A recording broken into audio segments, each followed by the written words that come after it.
എൻ്റെ പ്രഡിക്ഷൻ ആയിരുന്നു പ്രശ്നം എന്നാണ് എനിക്ക് തോന്നുന്നത് കേട്ടോ. എന്തായാലും ഞാൻ ആദ്യം പറഞ്ഞിട്ടുണ്ടായിരുന്ന ഒരു കാര്യമുണ്ട്, അതായത് മനസ്സുകൊണ്ട് കേരള ബ്ലാസ്റ്റേഴ്സ് ജയിക്കണം എന്ന് ആലോചിക്കുന്നുണ്ടെങ്കിലും ബുദ്ധി കൊണ്ട് എനിക്കറിയാം, കാരണം അവരുടെ ബെഞ്ച് സ്ട്രെങ്ത് എന്ന് പറയുന്നത് പോലും നല്ല അടിപൊളിയാണെന്നുള്ളത്. പണ്ടാറടങ്ങാൻ അത് കുറച്ചും കൂടെ ഒന്ന് ഊട്ടി ഉറപ്പിക്കാനായിട്ടുള്ളൊരു മത്സരം പോലെയാണ് എനിക്ക് ഫീൽ ചെയ്തത്. കൊൽക്കത്തയുടെ സൂപ്പർ ജയൻസ് ആയിട്ടുള്ള മോഹൻ ബഗാനെതിരെ കേരള ബ്ലാസ്റ്റേഴ്സ് നമ്മുടെ സ്വന്തം തട്ടകത്തിൽ തോറ്റുപോയ കഥയെക്കുറിച്ച്, അല്ലെങ്കിൽ ആ മത്സരത്തിൻ്റെ കുറച്ച് കാര്യങ്ങളാണ് പറയുന്നത്. So welcome to the show.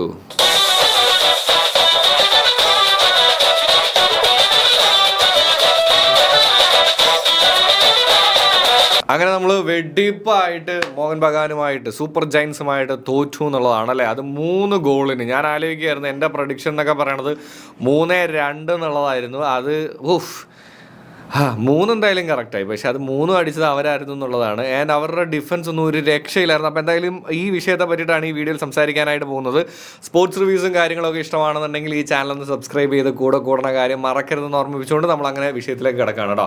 അപ്പോൾ എന്തായാലും എനിക്കറിയാം, കഴിഞ്ഞ വീഡിയോയിൽ ഞാൻ കേരള ബ്ലാസ്റ്റേഴ്സ് ജയിക്കും അങ്ങനെ ഒരു വിശ്വാസം എനിക്കുണ്ട്. ടി ജി പുരുഷോത്തമനും തോമാച്ചനും കൂടെ ഒരു നല്ലൊരു പോസിറ്റീവ് ചേഞ്ച് ടീമിൽ കൊണ്ടുവന്നിട്ടുണ്ട് എന്നൊക്കെ പറഞ്ഞു കഴിഞ്ഞപ്പോൾ ഒരുപാട് പേര് അതിനെ വിമർശിച്ചുകൊണ്ടും കളിയാക്കിക്കൊണ്ടും ഒക്കെ ഇട്ടിട്ടുണ്ടായിരുന്നു. ആൻഡ് ഇപ്പോൾ എനിക്ക് തോന്നുന്നു ആ പറഞ്ഞതിനെല്ലാം കൂടെ എനിക്കിപ്പോൾ ബാക്ക് ഫയർ വന്നുകൊണ്ടിരിക്കുന്ന സമയമാണ്. കാര്യം നീ മറ്റേ 3-2 ജയിക്കും എന്നൊക്കെ പറഞ്ഞിട്ടുള്ള കളിയാക്കലുകൾ വരുന്നുണ്ട് ഒരു സൈഡിൽ. അതുപോലെ തന്നെ എനിക്ക് വേറെ കുറച്ച് പേര് പറയുന്നത് എന്താണെന്ന് വെച്ച് കഴിഞ്ഞാൽ, നീയല്ലേ നോവ പോയാലങ്ങ് ശരിയാവും എന്ന് പറഞ്ഞവൻ, എന്നിട്ട് ഇപ്പം എന്തോ ആയടാ നോവ ഇല്ലാതെ കടന്ന് കഷ്ടപ്പെടുന്നത് കണ്ടോ എന്നതും ചോദിക്കുന്നുണ്ട്. പക്ഷേ ബേസിക്കലി എനിക്ക് തോന്നിയൊരു കാര്യം എന്താണെന്ന് വെച്ച് കഴിഞ്ഞാൽ, ഞാൻ എപ്പോഴും നമ്മുടെ ഡിഫൻസിൻ്റെ പ്രശ്നങ്ങൾ ഞാൻ പറഞ്ഞിട്ടുള്ളതാണ്. ഈ സീസൺ തുടങ്ങിയ സമയം മുതൽ ഈ സമയം വരേക്കും ഞാൻ കേരള ബ്ലാസ്റ്റേഴ്സിൻ്റെ വൺ ഓഫ് ദ ബിഗ്ഗസ്റ്റ് പ്രോബ്ലമായിട്ട് പറഞ്ഞുകൊണ്ടിരിക്കുന്ന ഒരു കാര്യം എന്ന് പറയുന്നത് ഡിഫൻസ് തന്നെയാണ്. പക്ഷേ അവരുടെ രണ്ടാമത്തെ ഗോളൊക്കെ വേൾഡ് ക്ലാസ് ഗോളാണ്.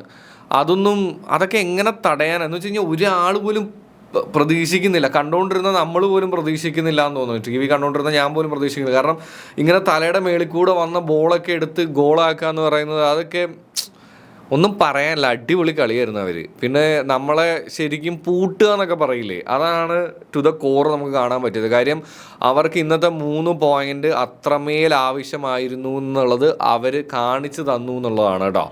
എനിക്ക് തോന്നിയ ഒരു കാര്യം എന്താണെന്ന് വെച്ച് കഴിഞ്ഞാൽ, പലപ്പോഴും നമ്മൾ പലയിടത്തും കുറച്ചും കൂടെ ഒന്ന് അഗ്രഷൻ കാണിക്കണമായിരുന്നു എന്ന് എനിക്ക് ഫീൽ ചെയ്തു. അത് ഒരിച്ചിരി അടി ഉണ്ടാക്കി മോഹൻ ബഗാനുമായിട്ട് ഒരിച്ചിരി പ്രശ്നം ഉണ്ടാക്കുകയാണെന്നുണ്ടെങ്കിൽ, അവരുടെ ടെമ്പർ തെറ്റിയിട്ടാണെന്നുണ്ടെങ്കിൽ അവരുടെ ഒരു പ്ലേയിങ് സ്റ്റൈലിൽ ഒരു മാറ്റം വരുമല്ലോ. അങ്ങനെയെങ്കിലും ഒന്ന് പിടിക്കുകയായിരുന്നെങ്കിൽ ഒരു ചേഞ്ച് വന്നേനെന്ന് എനിക്ക് തോന്നി. പക്ഷേ എന്ത് പറയാനാണ്, ഇനിയിപ്പോൾ എന്തും പറഞ്ഞിട്ട് കാര്യമൊന്നുമില്ല. അങ്ങനെ പഞ്ചാബ് തോറ്റപ്പോൾ ഞാൻ സത്യം പറഞ്ഞു കഴിഞ്ഞാൽ ഒന്ന് സന്തോഷിച്ചിരുന്നു. കാരണം അപ്പം നമുക്കൊരു അപ്പർ ഹാൻഡ് ആണല്ലോ ഒന്ന് ജയിച്ച് കിട്ടിക്കഴിഞ്ഞാൽ എന്നുള്ളത്.